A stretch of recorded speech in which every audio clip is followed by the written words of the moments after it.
Hoje eu gostaria de conversar com vocês sobre um tema que a gente fala muito na doutrina espírita, sobre diversos títulos, diversos nomes, né?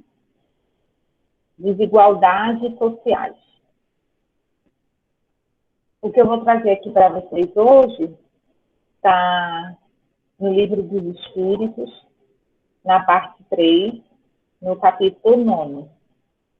Então, convido todos vocês depois aí a buscarem ler essas questões. São poucas questões, mas acho que vai esclarecer também para vocês. No Livro dos Espíritos, né, a gente vai buscar a parte que vai trazer as leis morais, né? Quando a gente estuda o Livro dos Espíritos, a gente sempre gosta de lembrar que o livro está dividido em 4 partes, e essas 4 partes, cada uma delas, né, o primeiro livro do Pentateuco, né, que são 5, é o Livro dos Espíritos, e daí cada parte do Livro dos Espíritos se desdobrou, cada uma dessas 4 partes, em um livro posterior, né? E juntos, com o Livro dos Espíritos, forma o Pentateuco, que a gente chama.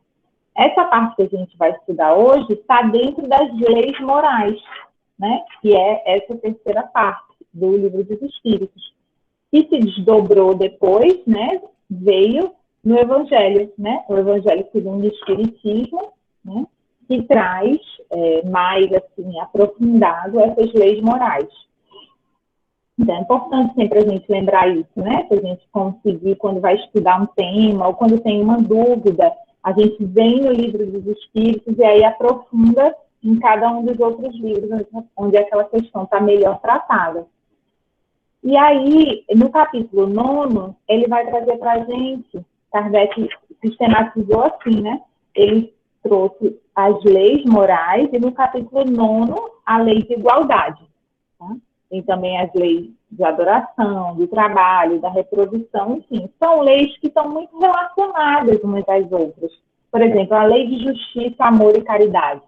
Tem tudo a ver, né, com a lei da igualdade, a gente vai ver aqui hoje, né? Quando a gente fala em desigualdade, vai estudar o porquê dessas desigualdades, a gente vai cair na lei de justiça, amor e caridade, né? Vai falar da lei do trabalho. Então, tudo está relacionado, né? É bom a gente ter sempre esse olhar. E aí, gente, o que eu vou trazer para vocês hoje é apenas a leitura, né, que eu fiz aqui do livro e as anotações que eu achei interessantes.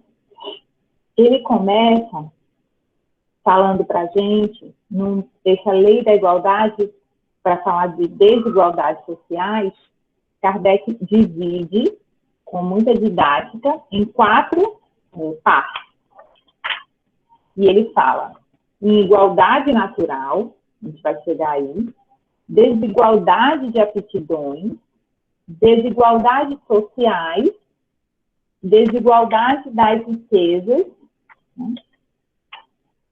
4 não, 7. Riqueza e miséria como provas, igualdade de direitos do homem e da mulher e igualdade diante do túmulo.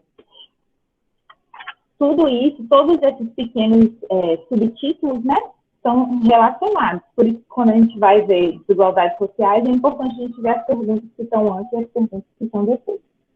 E aí, a primeira pergunta é sobre a igualdade natural.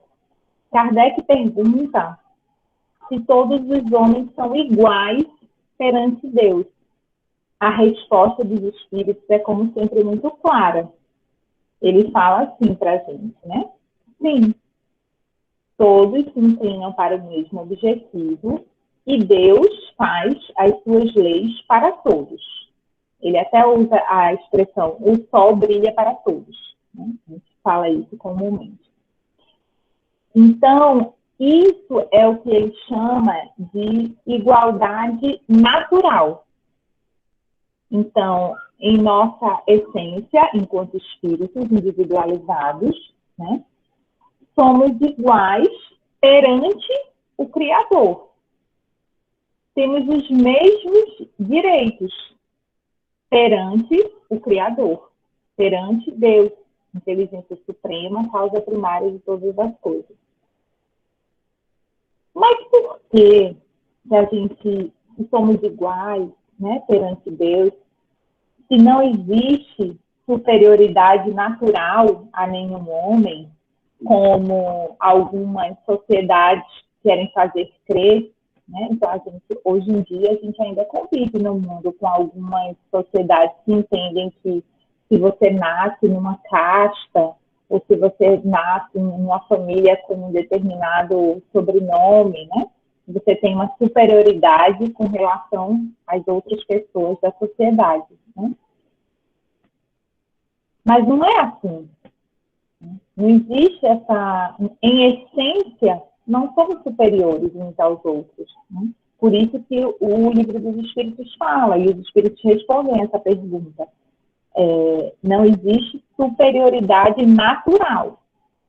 Então, se essa superioridade é natural, se Deus não concedeu, se Deus não criou superioridade ou desigualdade entre os homens, né?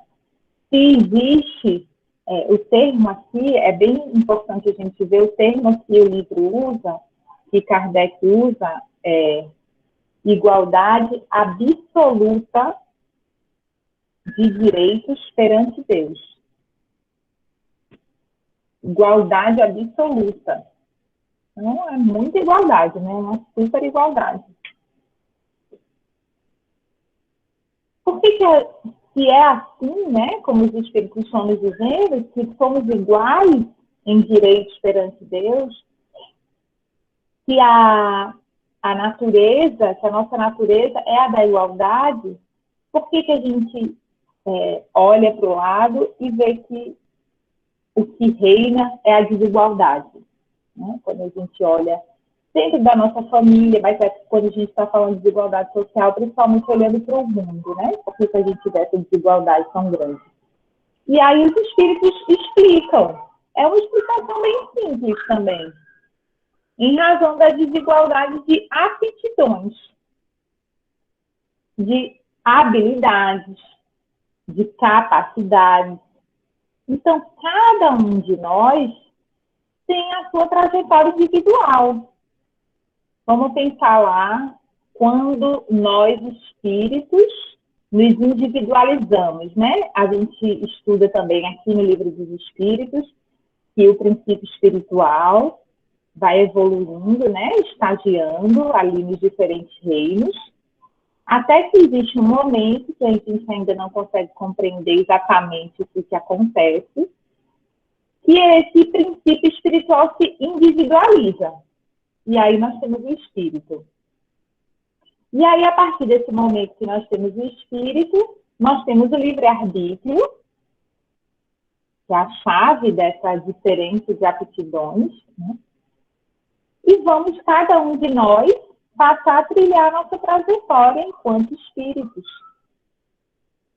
E nessa trajetória, dependendo das escolhas que fazemos, imagine aí, desde a nossa criação enquanto espíritos, por mais imperfeitos que sejamos e por mais atrasados que a gente ainda se veja, né, a gente já pode olhar para trás e ver que a gente evoluiu um pouco, né, desde a nossa criação enquanto espírito, que a gente não consegue rememorar.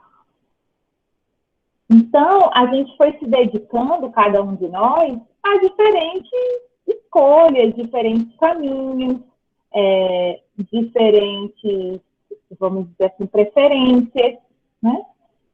E a partir daí das nossas escolhas, nós fomos descobrindo dentro de nós e trabalhando dentro de nós diferentes aptidões.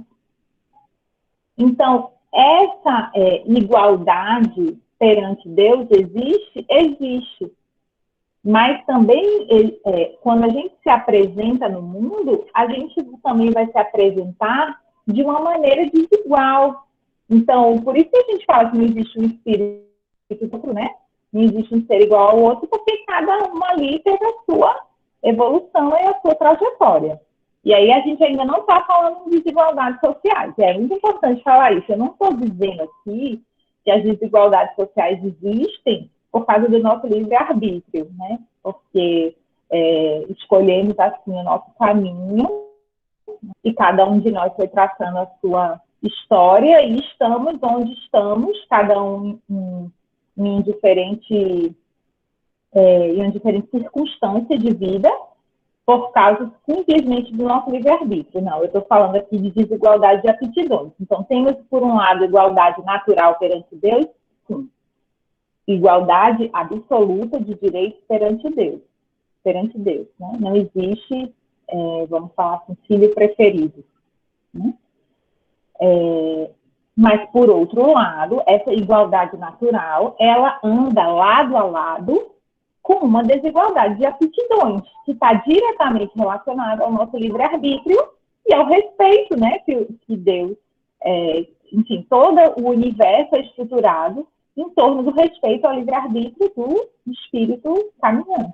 Né? Então, daí a desigualdade de aptidões. Então, por exemplo, eu gosto de ler, não sou tão boa em coisas que exigem, assim, uma desenvoltura física, porque, vamos trazer para essa vida, eu me dediquei mais a desenvolver a leitura do que a desenvolver a minha aptidão para o esporte. Então, isso eu posso trazer para um panorama maior, e se eu colocar aí todas as minhas existências enquanto espíritos, isso vai dar uma diferença, né?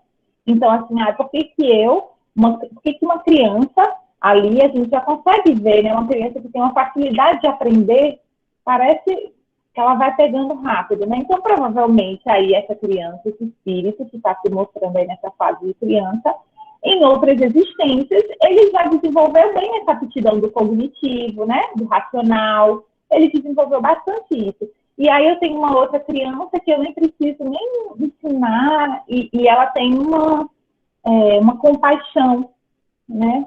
Um cuidado com o outro, que é provavelmente aquilo ali.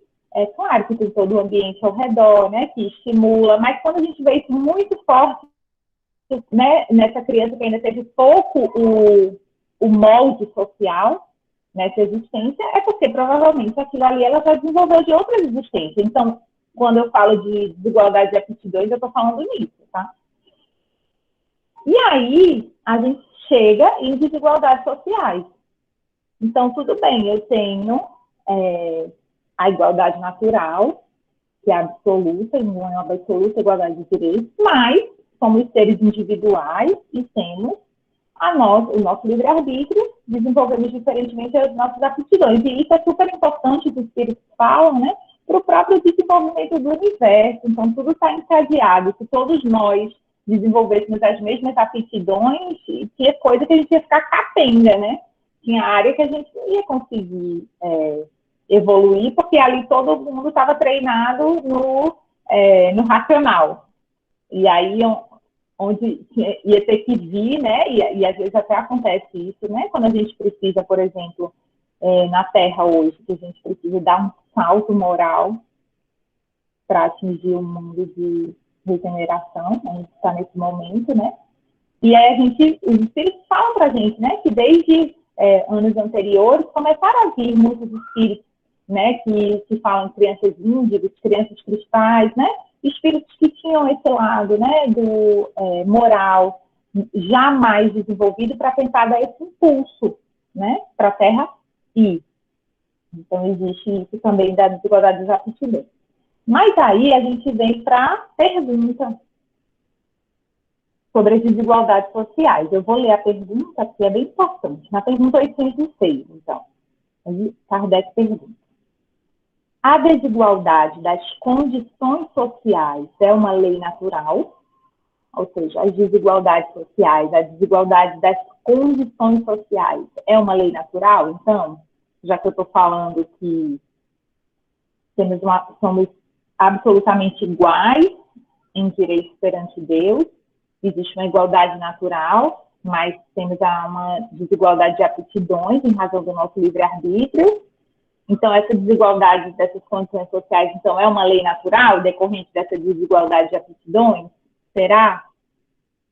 Não. Os espíritos respondem não. Uma resposta de uma linha: não. Ela é obra do homem. Ela é obra do homem. Nossa obra.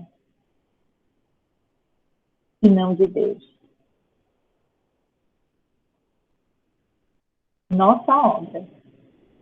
Existe porque somos ainda muito imperfeitos, porque vivemos em um planeta ainda de provas e expiações. Não é obra de Deus. Então, não podemos olhar para a miséria, para a pobreza, para a fome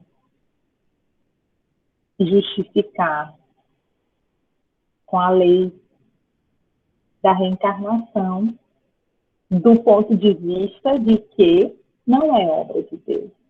É nossa obra. Se fizemos, somos nós que temos que fazer.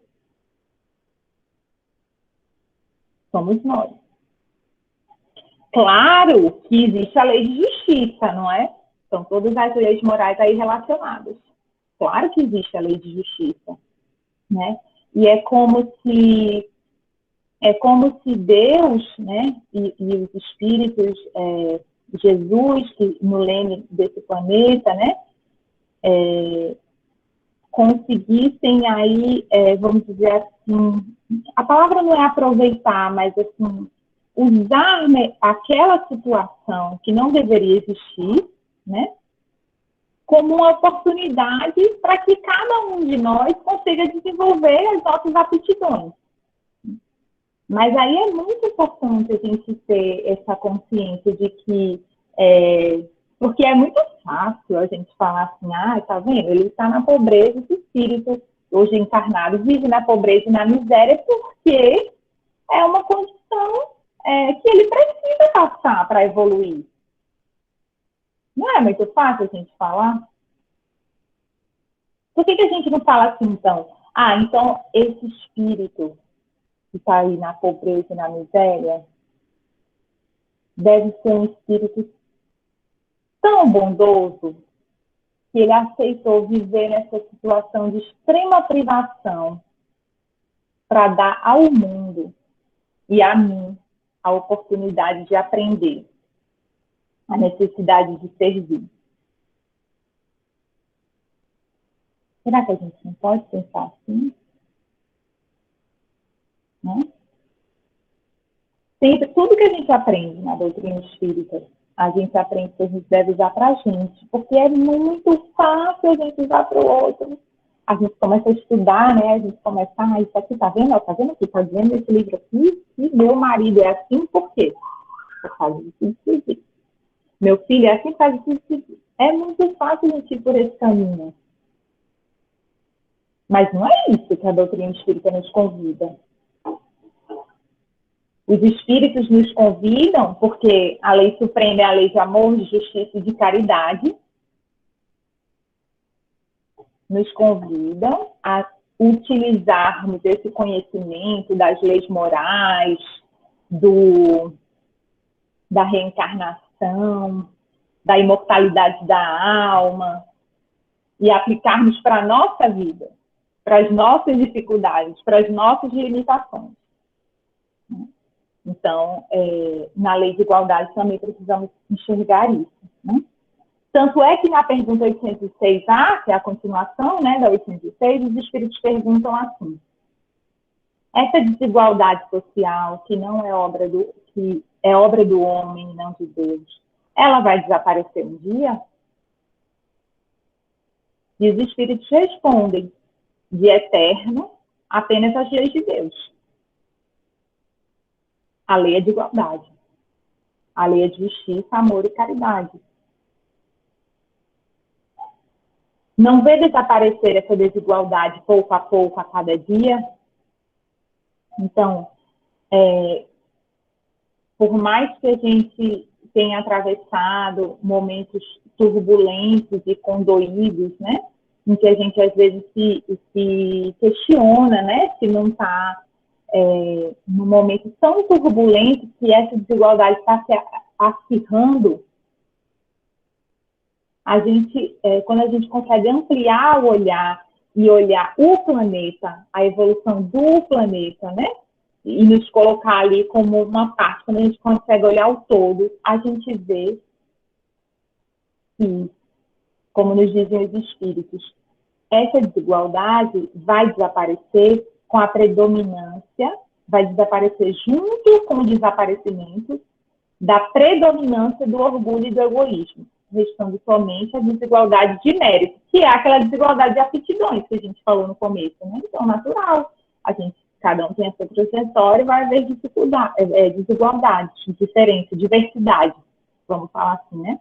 Então, a gente pode até falar diversidade, diferente de desigualdade, né? Porque a desigualdade social, ela traz uma noção de injustiça, né? No seu conceito, no seu olhar. Um dia chegará em que os membros da grande família dos filhos de Deus não se olharão mais como de sangue mais ou menos puro, pertencentes a uma casta ou a outra, a um sobrenome ou a outro, pois somente o espírito é mais puro ou menos puro, e isso não depende da posição social. E aí ele fala, né, que aqueles que ainda abusam da superioridade de sua posição social para oprimir o fraco, merecem ser lamentados, infelizes que são. Serão oprimidos a seu turno e renascerão numa existência em que sofrerão tudo o que fizeram sofrer. E aqui, mais uma vez, eu tenho certeza que todos nós estamos pensando, merecem ser lamentados eles. Eles, os outros, que ainda abusam da sua situação de superioridade social para oprimir o fraco. Eu não faço isso. Né? A gente sempre pensa assim, eu não faço isso. Eu não tenho nem posição de superioridade social, como é que eu vou oprimir o outro? Todos temos em algum nível uma parcela de poder. É o que a gente chama das micro-opressões, das microviolências.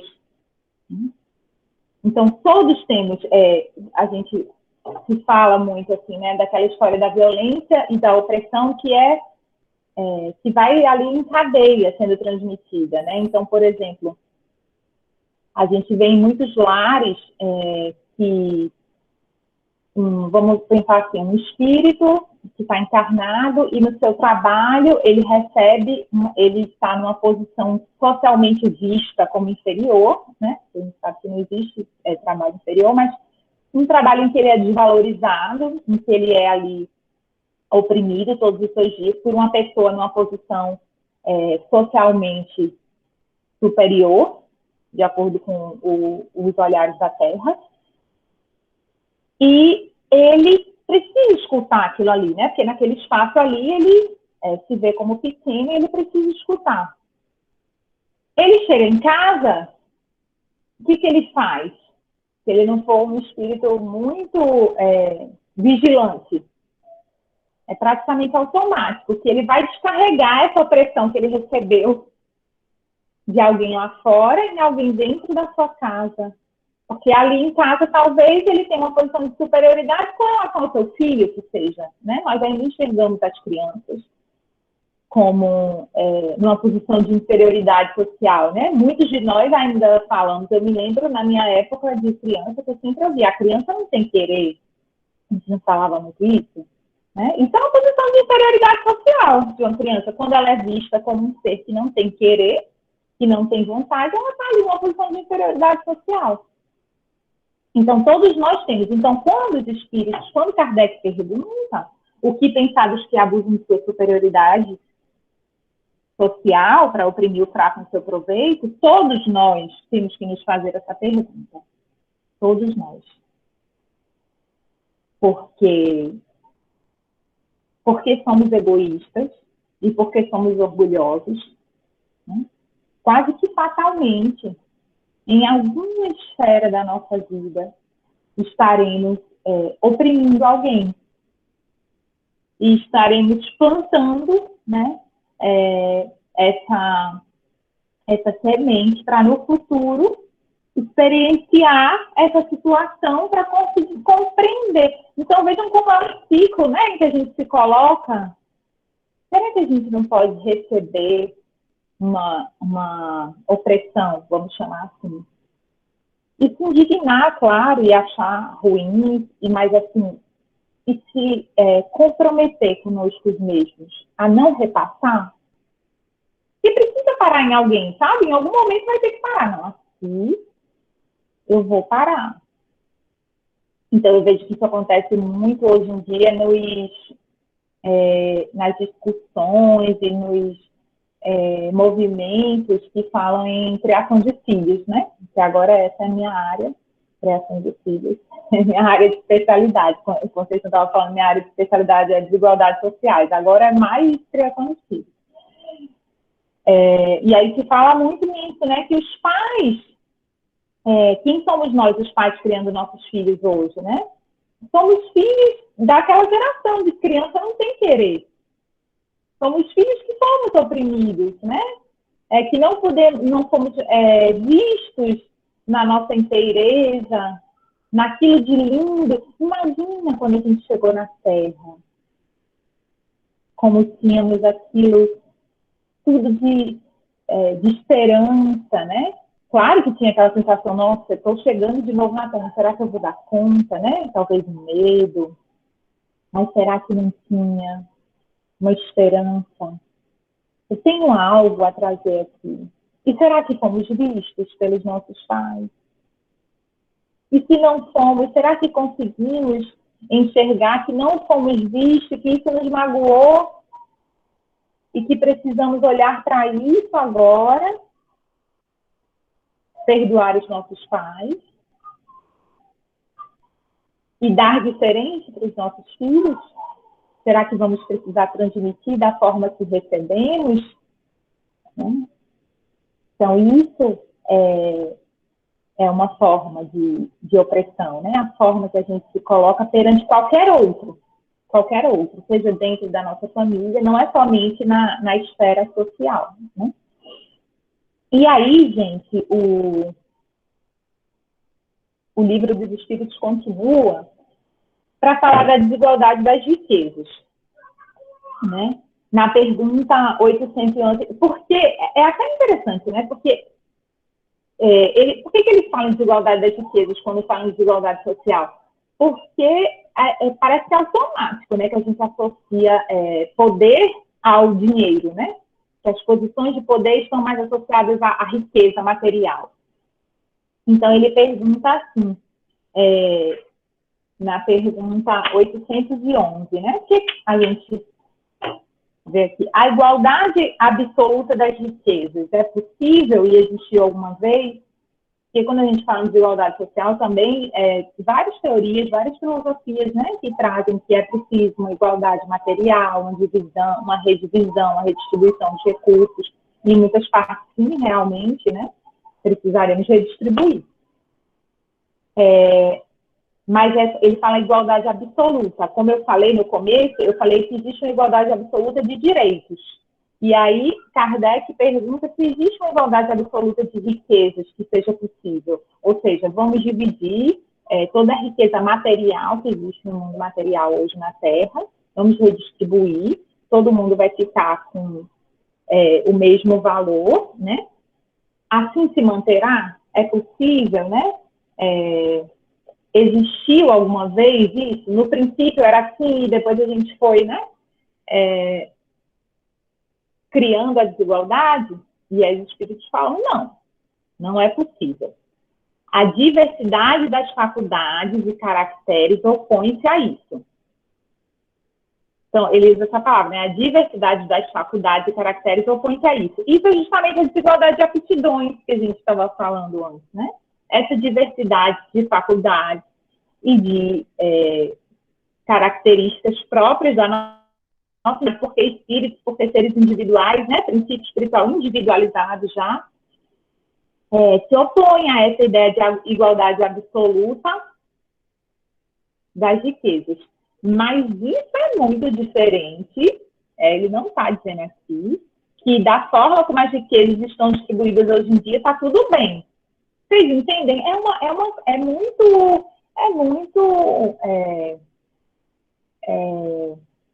A gente pode se confundir aí. O que eu quero deixar bem claro é que A desigualdade social, como dizem os espíritos claramente, ela não é obra de Deus, ela não é justificável sob nenhum aspecto. A doutrina espírita não justifica ela, a pobreza e a miséria, dizendo que deve existir mesmo, porque está vendo? Ele está nessa condição hoje, porque sempre é com o outro, né? Se for a gente vai reclamar, vai chorar e vai dizer que está ruim. Mas se for o outro, a gente vai dizer, olha, tá, porque ele tem que aprender alguma coisa aí nessa posição. Então, não vou nem mexer aí, porque senão vou atrapalhar a evolução desse espírito. E não é isso que a doutrina espírita diz. Não é isso que os espíritos dizem no livro dos espíritos. Eles dizem que desigualdade de aptidões é uma coisa e que não vai existir igualdade material absoluta.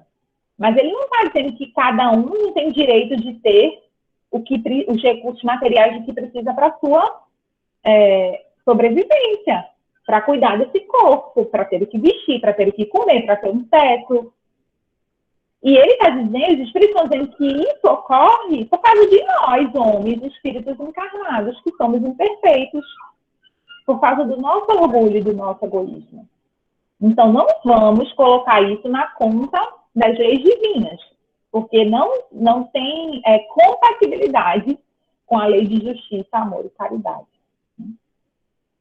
E aí é interessante, né? Porque quando ele fala dessa impossibilidade de igualdade absoluta de riquezas, em razão da desigualdade de aptidões, né?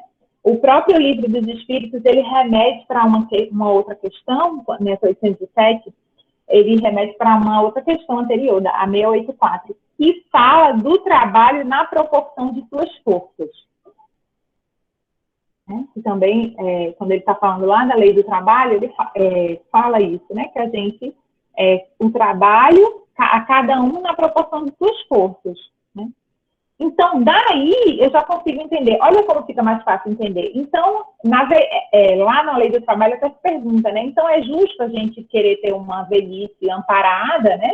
Sem precisar estar trabalhando como quando a gente era jovem? E os espíritos falam sim, porque a cada um trabalhar na proporção de suas forças, né? Então, se a gente coloca tudo nessa conta da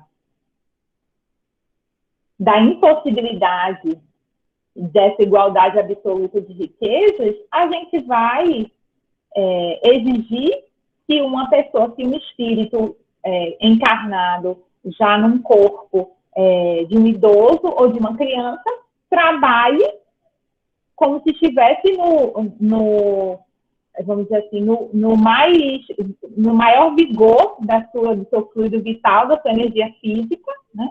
Da sua energia material, para se sustentar. E não é assim que a sociedade se estrutura, né? Até nós que vivemos na Terra, num planeta tão ainda imperfeito, nós conseguimos estruturar sistemas de seguridade social, porque reconhecemos que existem pessoas que cada um deve trabalhar na proporção de suas forças. Até, o que eu quero dizer assim, é que até a sociedade imperfeita em que a gente vive consegue reconhecer isso, né? Que tem pessoas que estão numa condição que não vão poder trabalhar para prover a sua subsistência. E que nós que temos essa condição atualmente, temos que trabalhar para prover a subsistência dela.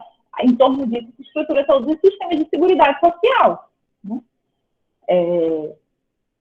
Então, percebam que está tudo relacionado, né? A gente não pode falar também assim, lá no livro dos Espíritos falou que nunca vai ter essa igualdade absoluta de riquezas, que não adianta a gente ficar redistribuindo renda. Não vamos fazer mais programa de redistribuição de renda, porque não adianta, né? Como a gente escuta falar ainda hoje.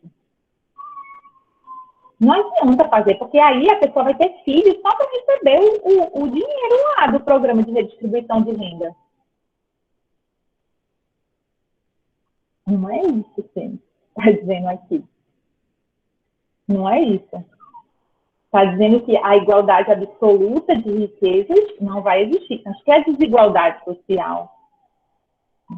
E a impossibilidade de um espírito encarnado prover a sua subsistência material, que a gente conhece como desigualdade social, é obra do homem. Então, é nossa obra, somos nós que temos que buscar formas de resolver. é nossa obra e reflete o nosso estágio atual de evolução. É isso que os espíritos nos dizem, né?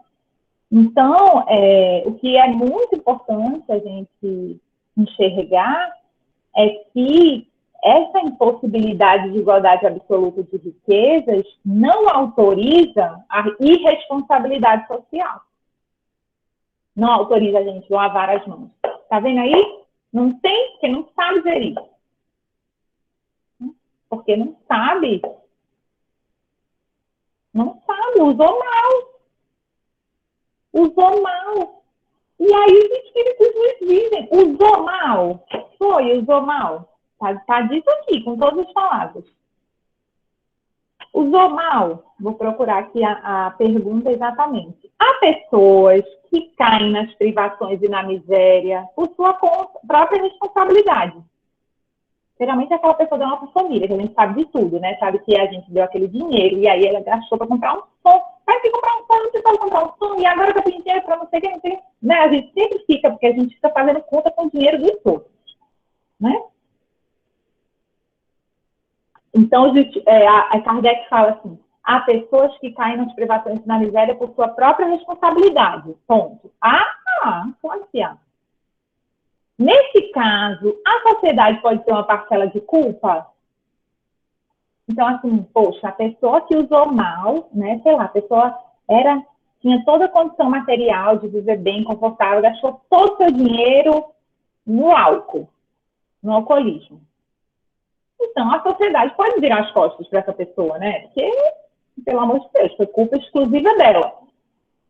Não tem gente que pensa assim? Às vezes a gente não pensa assim? E aí, Kardec pergunta, a sociedade tem uma parcela de culpa nesses casos? Os espíritos respondem sim. Sim, até nesse caso aí que você acha que tem todo o direito de falar mal e de dizer que é culpa da pessoa, que ela merece, bem feito, bem feito. Aí, nesse caso aí que a gente fala bem feito, os espíritos estão falando que é sua culpa também. Nesse caso aí que você falou que é bem feito. Sim, sim, a sociedade tem uma parcela de culpa nesses casos. Temos dito que ela é quase sempre a causa primeira dessas faltas, a sociedade. E não está dizendo nem só que a gente, enquanto sociedade somos todos nós, hein? Não é o governo, não. Para a gente não confundir. Sociedade não é o governo, não é o Estado, não é o governante, não é o governador, não é nada disso. Somos nós, todos nós fazemos parte do corpo social. Temos visto que a sociedade é quase sempre a causa primeira dessas faltas. Então, os espíritos, eles não estão nem só dizendo que a gente tem uma parcela de culpa. Eles estão dizendo que a gente tem a primeira parcela de culpa, que a origem do problema é a sociedade. Pois não deveria velar pela educação moral de seus membros? Falhamos, não é? Se caiu um espírito que seja, falhamos. Quase sempre é a má educação que falseia o seu critério, em lugar de anular-lhes as tendências perniciosas. Então vem o espírito para cá, para a Terra, para quê? Para que a gente veio? Não é para evoluir? E aí a gente como? Como é que a gente é recebido? Criança não tem vontade, né? Voltando lá para o começo. A gente é recebido assim, a gente é tratado assim. E a gente recebe a educação moral dos nossos pais, da escola, da sociedade, da igreja, da casa espírita. Será que essas pessoas receberam? Será? Eu lembro agora, quando ele fala assim, que temos dito que ela é quase sempre a causa primária dessas faltas. A sociedade é a causa primária dessas faltas, em que a pessoa se encontra numa situação de desigualdade social, de privação, de miséria por sua própria responsabilidade. E mesmo assim, ela está ali porque quem falhou foi a sociedade, que não velou pela sua educação moral. Porque é nosso papel enquanto corpo social. Eu me lembro, quando eu era adolescente, uma vez, o meu pai, né, que é um espírito remitente em vários aspectos da vida dele, assim como sou eu, em vários aspectos da vida moral dele, assim como sou eu, mas que tem compreendeu bem essa afirmação de que a causa primeira dessas faltas, né, é de quem tem a responsabilidade da educação moral para esse espírito. Ele disse assim, uma pessoa foi procurar, tinha uma situação lá, e aí a pessoa foi procurar ele para falar alguma coisa de mim, assim, que eu tinha feito alguma coisa errada. Eu acho que eu fiz coisa errada mesmo, que eu era adolescente, eu tinha feito alguma coisa errada e tal. E aí a pessoa estava assim, meio que achando que ele ia brigar comigo, né? Que ele ia falar, essa menina, não sei o quê. Que ele falou e estava na minha frente também. Ele me lembra tanto, meu pai falou assim, pode falar o que é, pode falar para mim, porque se ela fez alguma coisa errada, é minha responsabilidade que não eduquei ela direito. Pode falar para mim. Não, eu nunca esperava aquilo. Eu fiquei tão impressionada. Pode falar para mim o que ela fez. Nossa, ele compreendeu na sua ignorância que a educação moral... E ele não estava falando aquilo, ele realmente não estava... eu nem fiquei com medo, assim, eu estava com medo antes, eu nem fiquei com medo, porque ele realmente não estava preocupado em me punir. Ele não estava preocupado em me punir. Ele estava de coração aberto falando, tudo bem, minha filha fez uma coisa errada, eu vou corrigir, porque ela é minha filha. Se ela fez alguma coisa errada, foi porque eu não soube ensinar. Então, fui eu que errei, sabe? Ele assumiu esse lugar da sociedade que a gente deve assumir. Ele entendeu que a minha falha moral começou nele. É um ensinamento tão complexo da gente conseguir compreender, né? E ele conseguiu compreender ali dentro do seu sentimento de pai, né? E a gente precisa se esforçar para compreender enquanto parte do corpo social, para quando a gente olhar para uma desigualdade social, né? E aí, tem também um ponto que eu quero... Ah, gente, não. Agora que eu olhei a hora, acho que já está bem, acho que a gente conseguiu concluir bem, né? Se vocês tiverem mais... tem uma parte também que ele vai falar da igualdade de direitos de homem e mulher, também é interessante, né? Porque os espíritos falam que não tem nem discussão essa parte de igualdade de direitos entre homem e mulher. Os espíritos falam que o sexo biológico não é nada. O sexo biológico só existe na matéria. Por que vocês ficam discutindo se homem tem que ter mais direito que mulher, mulher mais direito que homem? Porque o espírito não tem sexo, né? O espírito é o espírito. Não é um homem ou uma mulher. A gente se apresenta em um formato ou outro, né? Tanto é que o sexo biológico, nem nos encarnados, não determina o gênero. Você pode nascer com um sexo biológico e se identificar com outro gênero. Então, também não pode ser motivo para nenhum tipo de desigualdade, né? Então, vocês leiam lá no Livro dos Espíritos o restante desse tema, tá? E vamos ficar com essa reflexão, né? Que apareceu aí por último. Como nós, enquanto sociedade, precisamos nos dedicar à educação moral de cada um que aqui está, né? Não somente dos nossos, da nossa família. E como a caridade, gente, não é um favor, não é uma bondade do nosso coração bondoso, de espírito evoluído, né? É um dever enquanto parte desse corpo social. Porque se aquela pessoa ali está numa situação de privação, nós somos responsáveis, é isso que o Espírito está nos dizendo, somos corresponsáveis, porque mesmo quando parece óbvio que foi ela que cavou a sua própria cova, como a gente fala, mesmo assim, nós temos responsabilidade porque falhamos na sua educação moral. Então, vamos nos colocar nesse lugar, né, de responsabilidade para com as desigualdades sociais. Muita paz a todos.